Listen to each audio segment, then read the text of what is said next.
आज हम लोग नया चैप्टर पढ़ते हैं, चैप्टर नंबर 8, भू चुंबकत्व तथा चुंबकीय पदार्थ। तो इसमें सबसे पहले हम लोग देखेंगे कि धारावाही जो प्रणालिका होती है वो दंड चुंबक के समान होती है।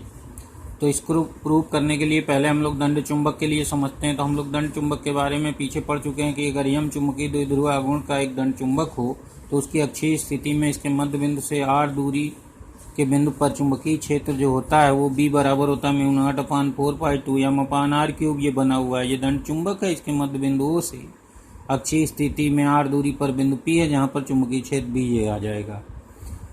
अब यहाँ पर दंड चुंबक में जो चुंबकीय द्विध्रुव आघूर्ण यम होता है वो स्मॉल m इंटू 2l लिखते हैं, जहाँ स्मॉल m चुंबकीय ध्रुव की ध्रुव प्रबलता कही जाती है। तो अगर प्रत्येक ध्रुव की ध्रुव प्रबलता स्मॉल m हो और इस दंड चुंबक के दोनों ध्रुवों के बीच की दूरी 2l हो तो हम इसको m इंटू 2l लिख लेते हैं, जहाँ 2l ये दंड चुंबक की लंबाई मानी जाती है। तो ये सेम उसी तरह होता है जैसे वैद्युत द्विध्रुव में होता है। वैद्युत द्विध्रुव में वैद्युत द्विध्रुव आघूर्ण जो होता है P वो Q इंटू 2l होता है। Q किसी एक आवेश की वैल्यू होती है और 2l उनके दोनों आवेशों के बीच की दूरी होती है। इसी तरह इसमें होता है। तो यहाँ स्मॉल m है वह चुंबकीय ध्रुवों की ध्रुव प्रबलता कहलाता है। अब हम लोग मान लेते हैं कि 2l लंबाई की एक धारावाही प्रणालिका है जिसकी त्रिज्या स्मॉल a है और जिसके मध्य बिंदु से r दूरी पर अक्षीय स्थिति में एक बिंदु P है जहाँ पर हम लोग चुंबकीय क्षेत्र निकालेंगे। तो प्रणालिका में माना धारा I बह रही है, तो ये प्रणालिका बना ली गई है यहाँ पर। तो यहाँ पर अब इसके मध्य बिंदु O से r दूरी पर एक बिंदु P बनाया गया इसकी अक्ष में। यदि प्रणालिका की एकांक लंबाई में फेरों की संख्या n मान लें तो O से इस मध्य बिंदु O से x दूरी पर एक dx मोटाई की अगर स्ट्रिप ले लें, पट्टी ले लें, तो उसमें फेरों की संख्या n इंटू dx हो जाएगी, ये लिखी हुई है।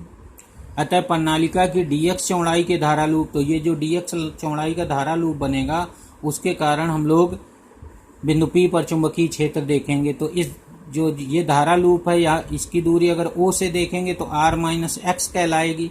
तो हम लोग याद होगा एक धारा लूप के कारण जो चुंबकीय क्षेत्र का फार्मूला होता था वो होता था μ0/2 और I into a square plus r square की power 3/, a square plus x square की पावर 3/2 होता था। जहाँ x दूरी लेते थे हम लोग उसके केंद्र से अक्ष पर P बिंदु की। तो यहाँ पर सिचुएशन वही है।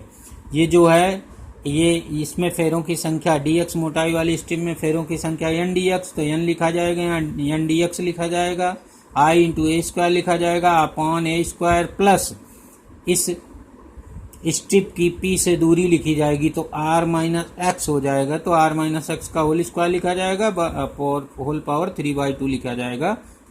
तो ये फार्मूला बन जाएगा इस dx चौड़ाई के धारा लूप के कारण P पर चुंबकीय क्षेत्र हो जाएगा। अब ये मान लेंगे अगर r is very very greater than 2l, यानी जो O से मध्य बिंदु O से प्रणालिका के मध्य बिंदु O से P की दूरी ये जो r है वो प्रणालिका की कुल लंबाई 2l की तुलना में बहुत अधिक है और साथ ही जो त्रिज्या r है वह इसकी O से P की दूरी r है वह प्रणालिका की त्रिज्या की तुलना में भी बहुत अधिक है। r is very very greater than a।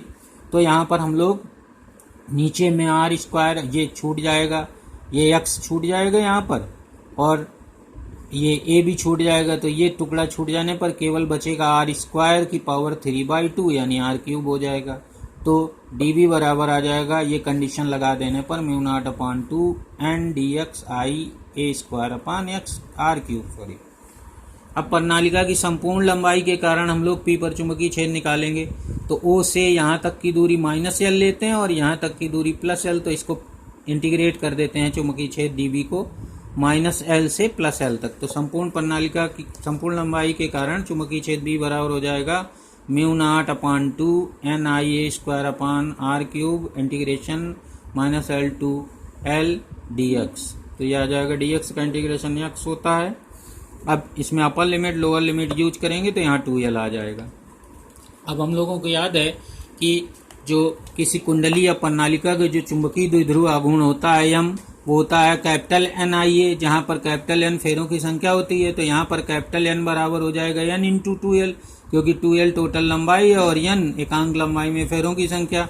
तो यहाँ पर एम जहाँ पर ये फार्मूले में ये लिखा है उसकी जगह पर हम लोग, और यहाँ पर जो ए लिखा है, ए माने एरिया होता है, तो यहाँ पर प्रणालिका का क्षेत्रफल हो जाएगा पाई ए स्क्वायर। तो यहाँ पर अगर हम इस वाले फार्मूले में एक पाई की कमी है तो पाई ऊपर नीचे गुणा कर दें तो यहाँ पर ये जो ऊपर वाला मिल जाएगा लिखकर, यहाँ पर 2l मिला के सब एन आई पाई ए स्क्वायर 2l ये बन जाएगा कैपिटल एम, यहाँ पर पाई बढ़ जाएगा तो ये आ जाएगा आपका कुल मिला के b बराबर म्यू नॉट अपान 4 पाई 2m अपान r क्यूब हो जाएगा।